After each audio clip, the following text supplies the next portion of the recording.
শুভ সন্ধ্যা। পরমেশ্বর ভগবানকে স্মরণ করে আমরা আজকের অনুষ্ঠান আরম্ভ করব।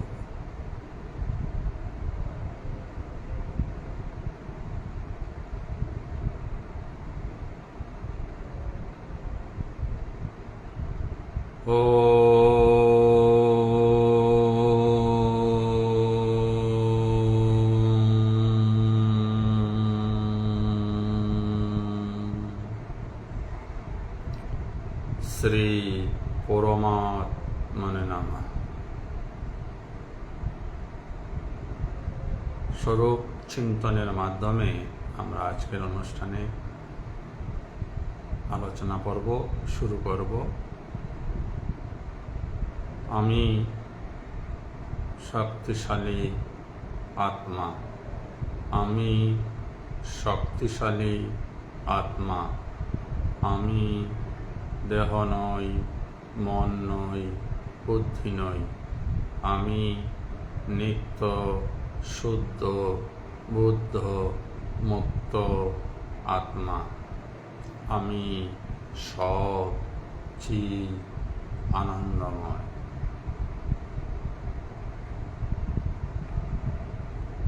আমরা এর আগের দিন ফেসবুক লাইভ অনুষ্ঠানে শ্রীমদ্ ভাগবত গীতার 7ম অধ্যায়ে অর্থাৎ জ্ঞান বিজ্ঞান যোগের 6 নম্বর মন্ত্রটি পর্যন্ত আলোচনা করেছিলাম। আজ আমরা সরাসরি 7 নম্বর মন্ত্র থেকে আলোচনা শুরু করব। আসুন দেখি 7 নম্বর মন্ত্রে ভগবান শ্রীকৃষ্ণ কি বলছেন।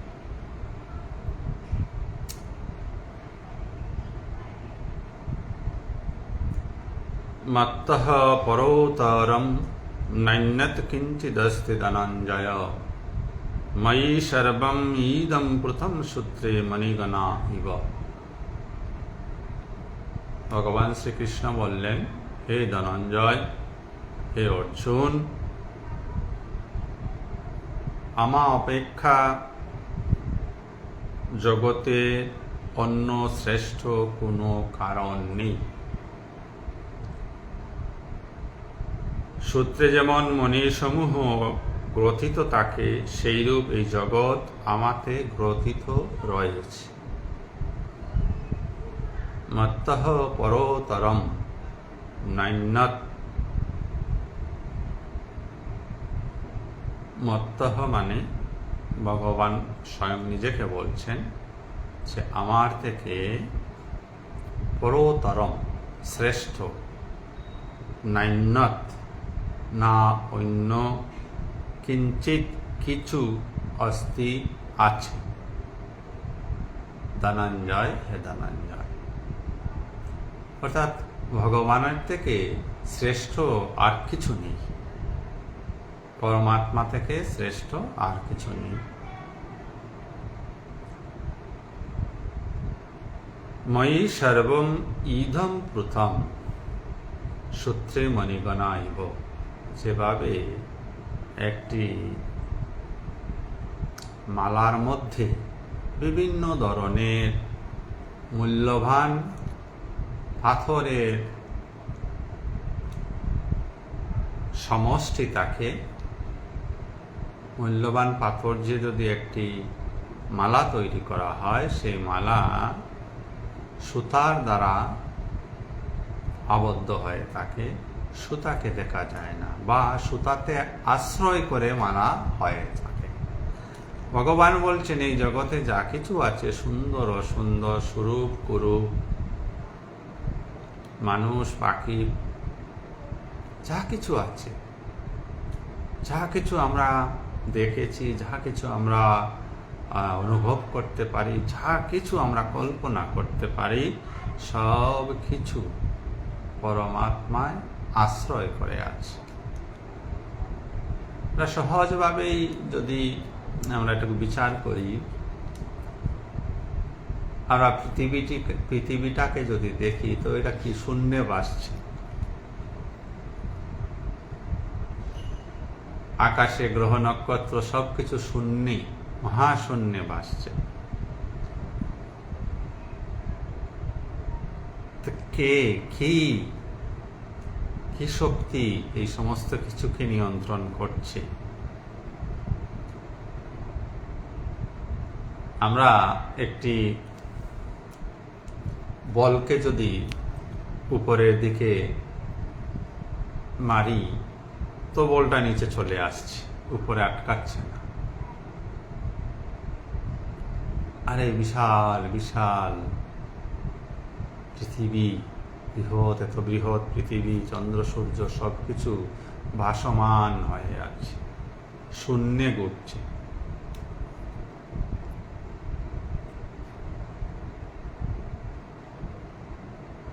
এগুলো অল্প চিন্তন করলেই ভগবানের শক্তি, পরমাত্মার শক্তির কথা উপলব্ধি করা সম্ভব।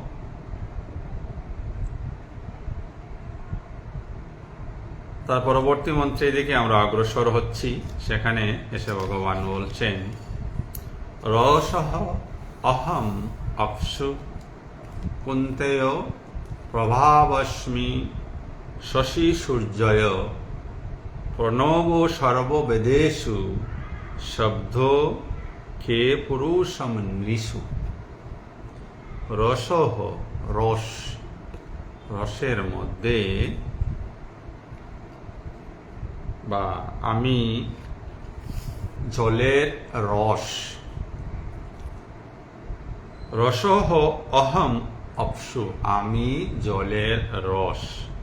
কুন্তেয়, হে অর্জুন, প্রভাবস্মি শশী সূর্যয়, সূর্য এবং চন্দ্রের জ্যোতি আমি। প্রণব সর্ববেদেষু, সর্ববেদের ওমকার বা প্রণব মন্ত্র আমি। শব্দ খেয়ে পুরুষম নৃষু, আকাশে শব্দ। শব্দ খে মানে আকাশ, আকাশে শব্দ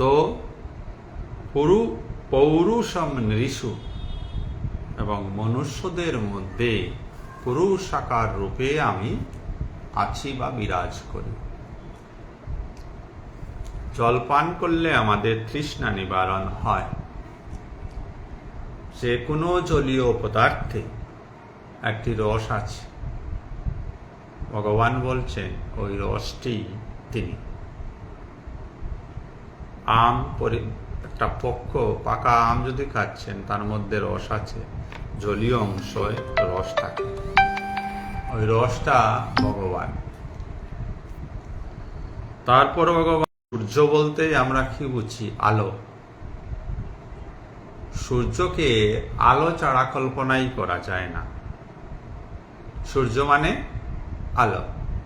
বললেন এই আলোটাকে, আর ভগবান বললেন এই আলোটা আমি, এই আলোটা আমি। আমাদের 4টি বেদ রয়েছে। 4টি বেদের প্রতিটি মন্ত্রের শুরুতে ওম উচ্চারণ করা হয়।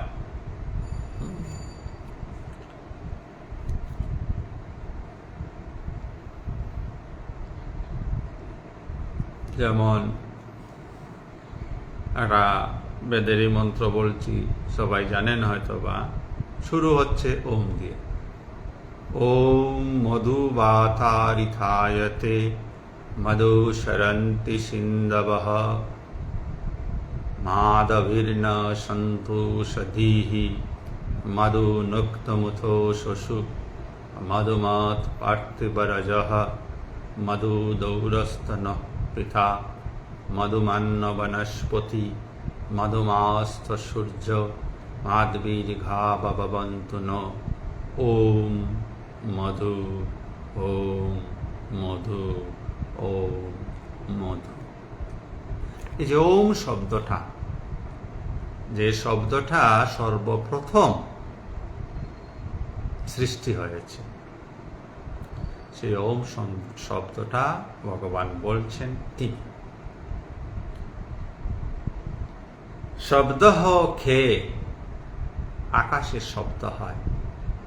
এই যে আমি কথা বলছি, আকাশ আছে বলেই শব্দ হচ্ছে। যদি আমি মুখ চাপা দিয়ে দিই, অর্থাৎ আকাশকে আটকে দিই, তাহলে শব্দ বের হবে না। তাই আপনারা সবাই জানেনও যে আকাশের তন্মাত্রা হচ্ছে শব্দ, আকাশ থেকেই শব্দের সৃষ্টি। যেমন বায়ুর তন্মাত্রা হচ্ছে স্পর্শ, অগ্নির তন্মাত্রা হচ্ছে রূপ, জলের তন্মাত্রা হচ্ছে রস, পৃথিবীর তন্মাত্রা হচ্ছে গন্ধ। পঞ্চমহাভূতের তৈরির পর পঞ্চমহাভূতের তন্মাত্রায় থেকে এই শব্দ, স্পর্শ, রূপ, রস, গন্ধ সৃষ্টি হয়েছে। তো সে গণিতেরও বিষয় আছে, ওইখানে কিছু অঙ্কের বিষয় আছে, একদিন না হয় আমরা পরে আলোচনা করব। তো শব্দ, আকাশে যে শব্দ রাশি, সে শব্দ রাশি ভগবান নিজে, এবং মানুষের মধ্যে তিনি পুরুষকার। এই যে আমাদের মধ্যে উদ্যম আসে, আমরা যে কিছু করতে চাই, এই যে কিছু করার যে প্রচেষ্টা, কিছু করার যে উদ্যম, কিছু করার যে মানসিকতা, যে শক্তি, এটাই ভগবান। যেমন এখন শুনছেন পুরুষকার, চেষ্টা করার নামই পুরুষকার করা। পুরুষকার ছাড়া কিছু হবে না। চেষ্টাবিহীন কোনো মানুষ এই পৃথিবীতে কখনো সফল হতে পারেনি। তো আমাদের মধ্যে যে চেষ্টা করার উদ্যম, এই উদ্যমটাই হচ্ছে পরমাত্মা। তো ভগবান কিভাবে নিজেকে প্রকাশ করলেন, যে বললেন আমি জলের রস, যে কোনো জলীয় পদার্থ, আমের রস, আনারসের রস, আঙুরের রস, বেদনার রস, জল, আরো যা যা রসযুক্ত, যাহা কিছু রসযুক্ত, তাহার মধ্যে জল আছে, আর এই জলের যে রস, সেটাই তিনি। তো কিছু মিষ্টি রস, কিছু তেতো রস, কিছু ভালো রস, এ সমস্ত রস ভগবান। তারপর ভগবান বলছেন যে চন্দ্র সূর্যের জ্যোতি আমি, আলো আমি, সর্ববেদের ওম মন্ত্রটি আমি, আকাশের শব্দ আমি, তোমার মধ্যে যে পুরুষকার, কিছু করার যে উদ্যম, সেটা।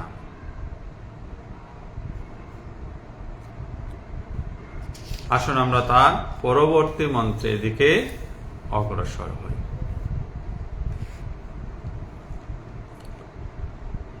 9 নম্বর মন্ত্রে এসে ভগবান কি বলছেন? 9 নম্বর মন্ত্রে ভগবান বলছেন পুণ্য গন্ধ পৃথিভ্যাম চো তেজস্যা অস্মি বিভাবসো জীবনম সর্বভূতেষু তপস্যামি তপস্বিষু। পুণ্য গন্ধা পৃথিভ্যাম চো, আমরা আগেই জেনেছি যে পৃথিবী মহাভূতের তন্মাত্রা হচ্ছে গন্ধ।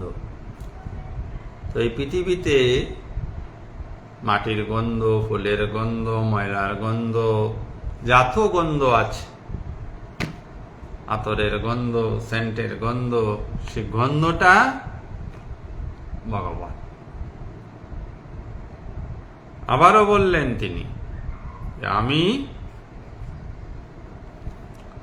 আগুনের তেজ, আগুন বিভাবসৌ মানে অগ্নি, আগুনের যে তেজ তেজ নির্গত হয়, তাপ নির্গত হয়, সেই তাপটা তিনি। এইবার দেখুন, আগুন এবং তাপকে কি আলাদা করা যাবে? যে আমি আগুন চাই, আগুনের তাপ চাই না, তা হয় না। তো গূঢ়ভাবে যদি বুঝি তাহলে কি সবকিছুই তিনি। জল চাই, জলের রস চাই না, তা হয় না। দুটাকে আলাদা করা যায় না, দুটা আলাদা হয় না। কারণ হচ্ছে তাপ মানেই আগুন, আগুন মানেই তাপ, অবিচ্ছিন্ন, দুটা অবিচ্ছিন্ন। জীব মানেই ব্রহ্ম, যদি জীব বুঝে যায়, আর না বুঝলে জীব জীবী। দুটাকে বিচ্ছিন্ন, ব্রহ্ম এবং জীবকে বিচ্ছিন্ন করা যায় না। একই দেহেই ব্রহ্ম বা পরমাত্মা রয়েছেন, আর ওই দেহে জীব বাস করছে। জীব ব্রহ্মকে জানছে না বলে জীব হয়ে আছে। যেদিন সে জেনে যাবে যে সে জীব, যেদিন জেনে যাবে যে সে ব্রহ্ম, সেদিন সে ব্রহ্ম হিসাবে বাঁচবে। এই দুইটা বাঁচার মধ্যে তফাৎ কি? ব্রহ্ম হিসাবে বাঁচলে আর কোনো সুখ দুঃখ, এগুলির জ্বালা যন্ত্রণা নেই, পরম আনন্দ এবং শান্তি। আর জীবরূপে বাস করলে ওই জাগতিক সুখ দুঃখ ভোগ এগুলির মধ্যে থাকতে হবে।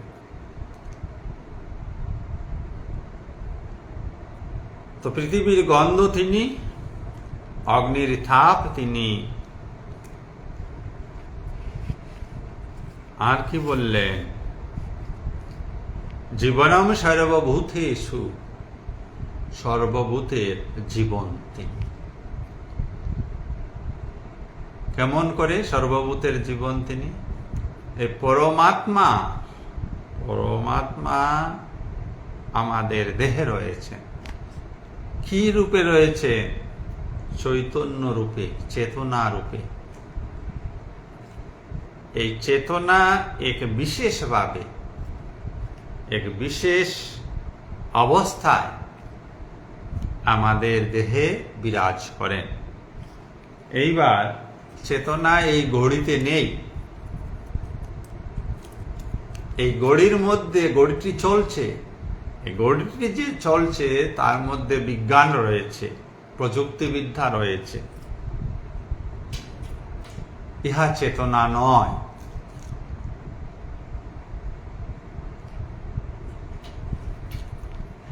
ইহা জড় বস্তু। তার একমাত্র কারণ হচ্ছে যে এই ঘড়ির স্পর্শ বোধ নেই।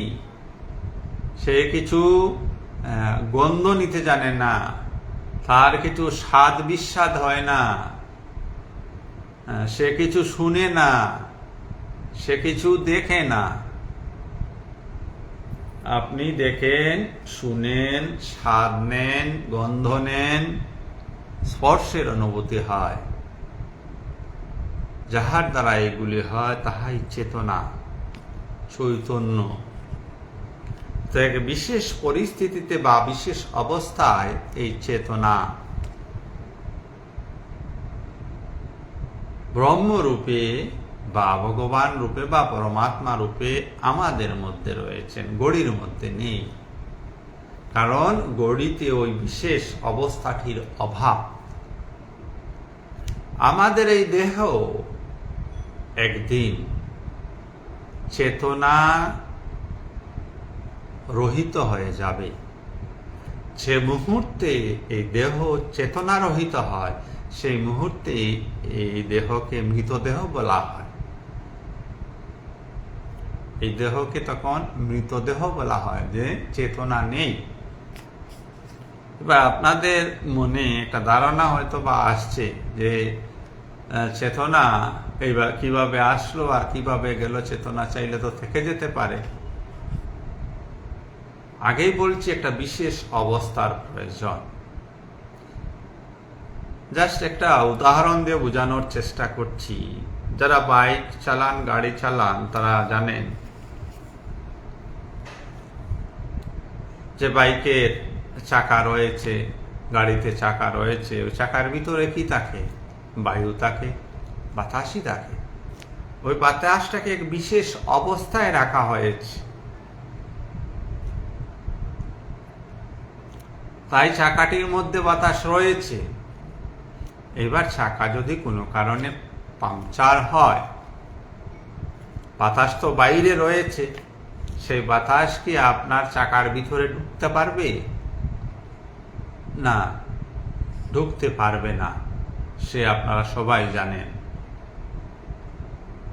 তো ওই চাকার দোকানে নিয়ে যেতে হবে, যেখানে এক বিশেষ পদ্ধতিতে চাকাটির মধ্যে আবার বায়ু প্রবেশ করিয়ে দিতে হবে। ব্যবহার করতে করতে করতে করতে ওই চাকা থেকে অটোমেটিক্যালি বাতাস বেরিয়ে যাবে, আবার চাকাতে হাওয়া কম হবে। এমন অবস্থা হবে যেমন আমার ঘরে একখানা সাইকেল পড়ে আছে। আজ আমি হঠাৎ দেখলাম আর কিছুই নাই, এটাতে হাওয়া। আমাদের সাইকেলখানা চালাইও নি, এমনিতেই হাওয়া শেষ। কথাটার অর্থটা কি? একটা সময় পর্যন্ত ওই চাকার মধ্যে হাওয়া ছিল এবং হাওয়া কাজ করছিল। ঠিক সেইভাবেই আমাদের দেহের মধ্যে চেতনা কাজ করে। একটা সময় পর্যন্ত করতে থাকবে, যতদিন পর্যন্ত চেতনা বা কনসাসনেসের উপস্থিতির জন্য যা কিছু প্রয়োজন আমাদের শারীরিকভাবে, সে কিছু সচল এবং সবল থাকবে, ততদিন পর্যন্ত চেতনা, যাকে আমরা আত্মা নামে অভিহিত করি, কনসাসনেস নামে অভিহিত করি, থাকে। শরীর যখন ওই চেতনাকে ধরে রাখার ক্ষমতা হারিয়ে ফেলে সময়ের সাথে সাথে, তখন চেতনা লুপ্ত হয়ে যায় শরীর। ওই শরীরটাই মৃতদেহ। তাই ভগবান বলছেন, যখনই চেতনা শরীর থেকে সরে যাচ্ছে, চলে যাচ্ছে, তখনই ওই মানুষটির জীবন বা ওই প্রাণীটির জীবন শেষ। তাহলে প্রাণীর জীবন আত্মার উপর নির্ভরশীল। আপনার বা আমার উপর নির্ভরশীল নয়। আপনি বা আমি সেক্ষেত্রে কিছুই করতে পারি না। যদি আমরা আমাদের সবকিছু কন্ট্রোল করতে জানতাম, পারতাম, তাহলে অবশ্যই আমরা কেহই মরতাম না, আমাদের মৃত্যু হতোই না। কিন্তু আমাদের কিচ্ছু করার ক্ষমতা নেই। এই বিশুদ্ধ কথাটিকে জানতে হবে। আমরা যে একটুকু করতে পারি বা যে একটুকু আমরা করতে জানি বা যে একটুকু করার আমাদের শক্তি রয়েছে, এই শক্তি ঈশ্বর থেকে আসছে, পরমাত্মা থেকে আসছে, আত্মা থেকে আসছে। He is the supplier of energy. If you stop supplying energy, you are nothing but a dead body. Dead body ছাড়া আমরা কিছু নই। আর তার জন্য আমরা কিছু করতে পারি না। এজ লাইক এজ আমরা সবাই চন্দ্রের আলোর মতো। নিজস্ব আলো চন্দ্রের নেই। সূর্যের আলোয় সে আলোকিত হয় এবং সেই আলো রশ্মি সে পৃথিবীতে পাঠায়। ঠিক সেইভাবে সৃষ্টিকর্তার আলোয় আমরা সবাই আলোকিত হয়ে আছি এবং তার আলোকেই আমরা এই জগৎ ঘুরে বেড়াচ্ছি, যাকে আমরা জীবন বলছি। এই যে তথ্য জ্ঞান, এই যে শুদ্ধ জ্ঞান যিনি উপলব্ধি করতে পারেন তিনি ধার্মিক ব্যক্তি, তিনি যে কোনো ধর্মাবলম্বী হন না কেন। ধর্ম অন্য কিছু নয়, প্রেজেন্স অফ গড কে রিয়েলাইজ করা, in you, within you, outside you and everywhere. আপনার ভিতরে বাহিরে সর্বত্র the presence of God has to be realized. This is dharma, this is spirituality.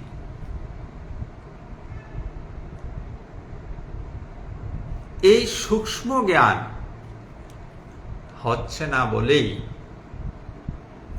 যত সব যন্ত্রণা, ব্যক্তি জীবনে যন্ত্রণা, সমাজ জীবনে যন্ত্রণা, রাষ্ট্র জীবনে যন্ত্রণা, বিশ্ব জীবনে যন্ত্রণা। যন্ত্রণার মূল উৎস ব্যক্তি। আমরা বলে ফেলি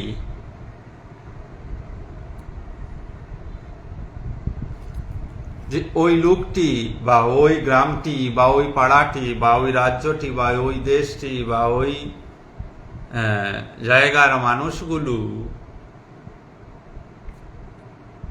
ঠিক নয়, যন্ত্রণাদায়ক। আজ্ঞে না, পৃথিবীর সর্বত্র ভালো মানুষ আছে, পৃথিবীর সর্বত্র খারাপ মানুষেরও সমাবেশ আছে।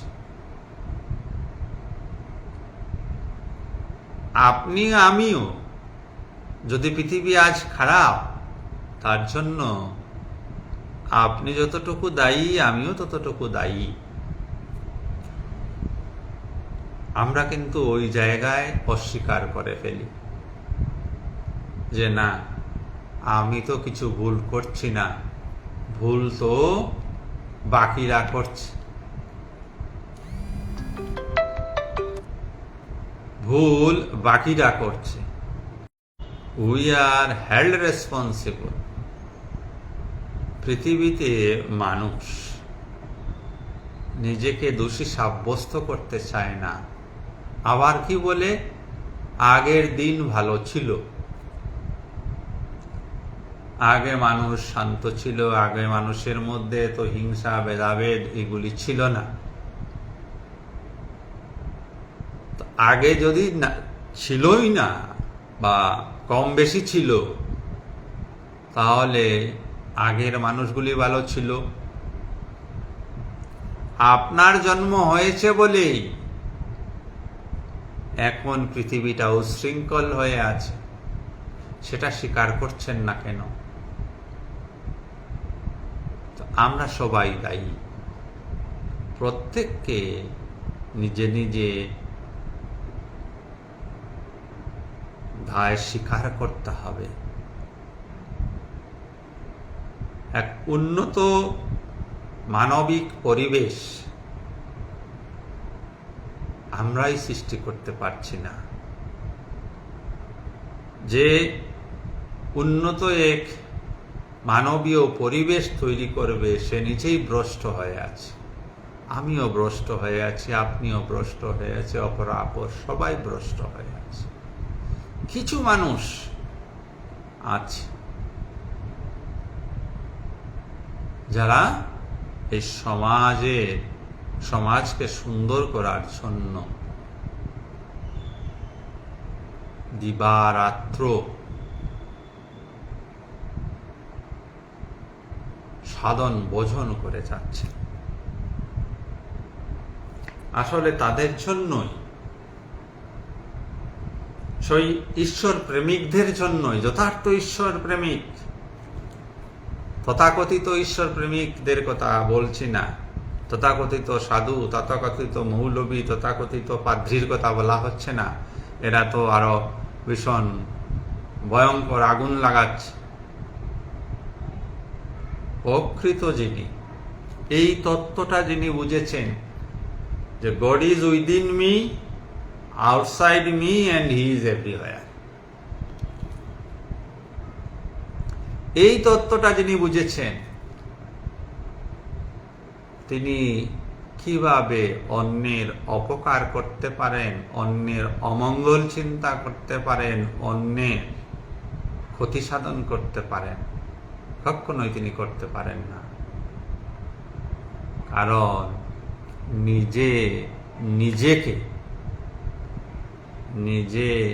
নিজে কি কখনো চড় মারা যায়? চড় মেরেছে?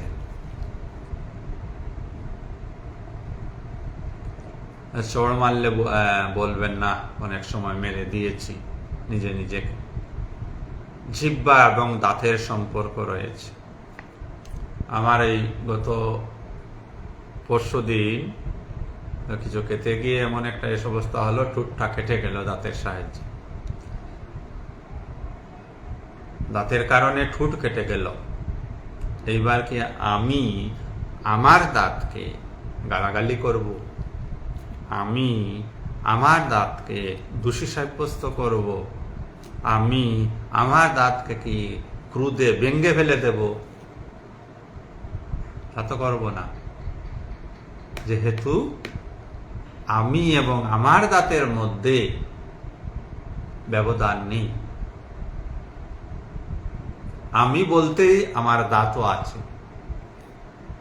ঠিক সেইভাবে যার এই উপলব্ধি হয়েছে যে আত্মা আমার ভিতরে, আমার বাইরে, আর সর্বত্র আত্মা, মিন্স হোয়াট? আমি আমাতেও রয়েছি, আমি সর্বত্র রয়েছি, সবের মধ্যেই রয়েছি। আমার মধ্যে যিনি রয়েছেন তিনি যেহেতু সর্বত্র রয়েছেন, সবার মধ্যে রয়েছেন, কোনো না কোনো ভাবে আমি সর্বত্র রয়েছি, সব জীবে আমি রয়েছি। এই যে প্রেম, এই প্রেম হচ্ছে ঈশ্বরীয় প্রেম, আধ্যাত্মিক প্রেম। এই প্রেমের যদি জাগরণ হয় তাহলে ওই মানুষটি আর কখনো অন্যের ক্ষতি সাধন করতে পারে না। দুর্ভাগ্যবশত বর্তমান পৃথিবীতে বা আগের পৃথিবীতেও মানুষকে ধর্মের এই গুঁড়ো কথাগুলি শেখানো হয়নি, বোঝানো হয়নি, জানানো হয়নি। ধর্ম সম্পর্কে মানুষের মধ্যে সদা এক ভীতি, সর্বদা এক ভয় প্রচার করা হয়েছে।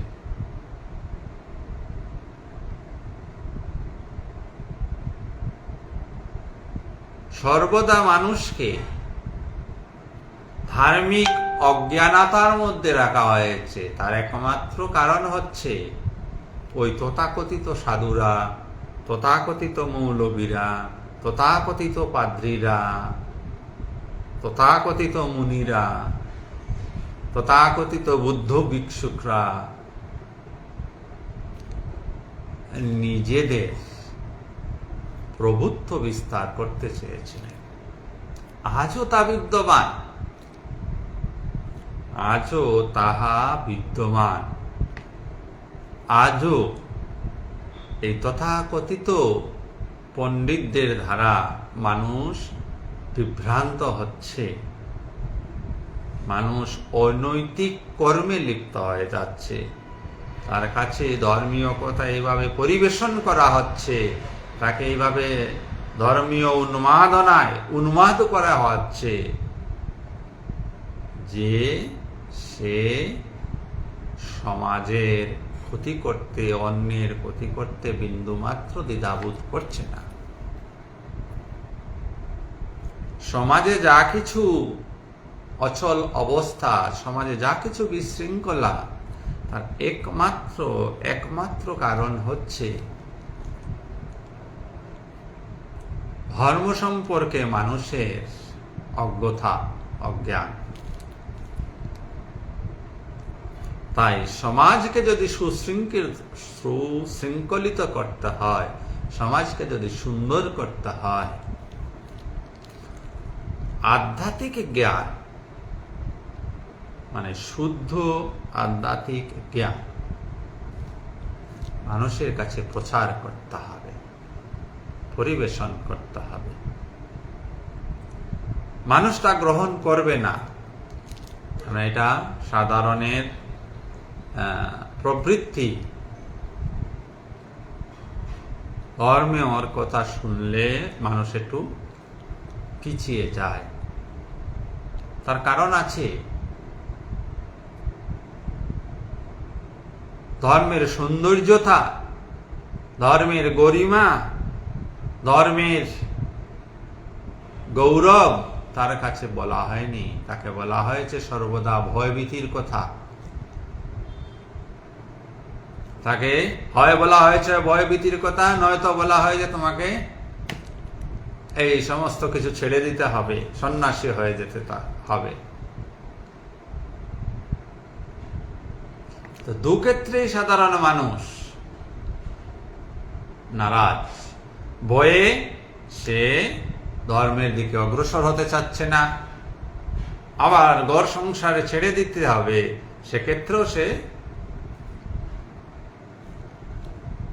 ধর্মের প্রতি যত্নবান হচ্ছে না। নিজের অস্তিত্ব কেউ বিসর্জন দিতে চায় না। একটি পিপিলিকা পর্যন্ত মরতে চায় না। বাঁচার জন্য সে সংগ্রাম করে, দৌড়ায়। আপনার লৌরে একটি যদি পিপিলিকা তাকে যদি মারতে চান, এমনিতেই দেখবেন সে বাঁচার চেষ্টা করছে। বিশেষ করে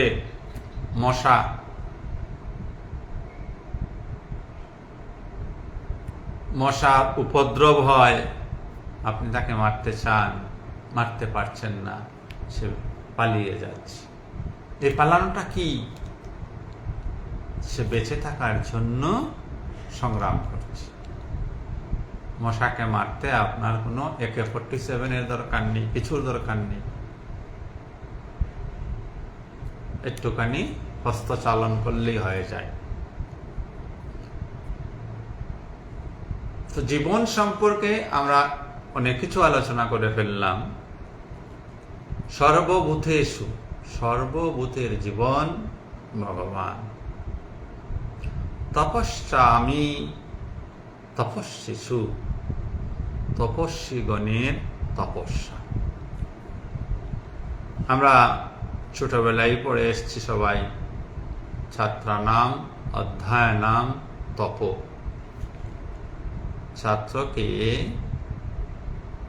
ছাত্রদের অধ্যয়নকেই তপস্যা বলা হয়েছে। অধ্যয়ন পাঠ, ছাত্র অবস্থা, অধ্যয়ন মানে তপস্যা। আমরা এখন কি করছি? আমরাও তপস্যা করছি। অবস্থা অনুসারে, জীবনের অবস্থা অনুসারে, অবস্থা বলতে আপনি এখন ছাত্র অবস্থায় আছেন কিনা, আপনি কি চাকুরি অবস্থায় আছেন, আপনি কি এখন ব্যবসায় অবস্থায় আছেন, আপনি কি পরিবার নিয়ে আছেন, যে অবস্থা, যে অবস্থায় আপনি রয়েছেন, সেই অবস্থায় আপনি সম্পূর্ণভাবে নিমগ্ন হওয়ার নামই তপস্যা। ছাত্র অধ্যয়নে নিমগ্ন হয়ে থাকবে, সেটাই তার তপস্যা। একজন চাকুরিজীবী, তার কাছে যে দায়িত্ব, সেই দায়িত্বে তিনি শ্রদ্ধার সহিত, নিষ্ঠার সহিত, সততার সহিত নিমগ্ন হয়ে থাকবেন। আর এই কাজটা যদি হয়ে যেত সবার, তাহলে পৃথিবীতে কোনো সমস্যাই থাকতো না। সবাই যদি সবার কাজ সুন্দরভাবে করে নিত। ছাত্র নিজের কাজ পড়াশোনা নিষ্ঠার সঙ্গে যদি করত, সততার সঙ্গে যদি করত, ডাক্তারবাবু চিকিৎসার কাজ সততার সঙ্গে নিষ্ঠার সঙ্গে যদি করতেন, পুলিশ বাবু নিষ্ঠার সঙ্গে সততার সঙ্গে যদি তার ডিউটি পালন করতেন, মন্ত্রী মহোদয় নিষ্ঠা এবং সততার সঙ্গে যদি তার কর্তব্য সম্পাদন করতেন, এইভাবে একটি রাস্তা পরিষ্কার করা মানুষ সে যদি সততার সঙ্গে নিষ্ঠার সঙ্গে তার কাজটুকু করে, অর্থাৎ ইচ এন্ড এভরি ওয়ান যদি নিজের কাজ নিজে সততার সঙ্গে এবং নিষ্ঠার সঙ্গে করে, তাহলে এই পৃথিবীতে কোনো জঞ্জালই থাকে না। আমরা সততার সঙ্গে করি না, নিষ্ঠা রাখি। সরকারি কর্মচারীজন নিষ্ঠা চাকরির প্রতি, যে কিভাবে টেবুলের নিচে দিয়ে টাকা আসবে, এই জায়গায় নিষ্ঠা। যে রাস্তা ঝাড়ু দিচ্ছে তারও নিষ্ঠা রয়েছে, যে কেমন করে কম ঝাড়ু দিয়ে চলে যাই। আপনি যে হাজিরা করার লোকটা লাগিয়েছেন সেও নিষ্ঠা, যে কেমন করে আপনাকে ঠকিয়ে বগিয়ে চলে যায়।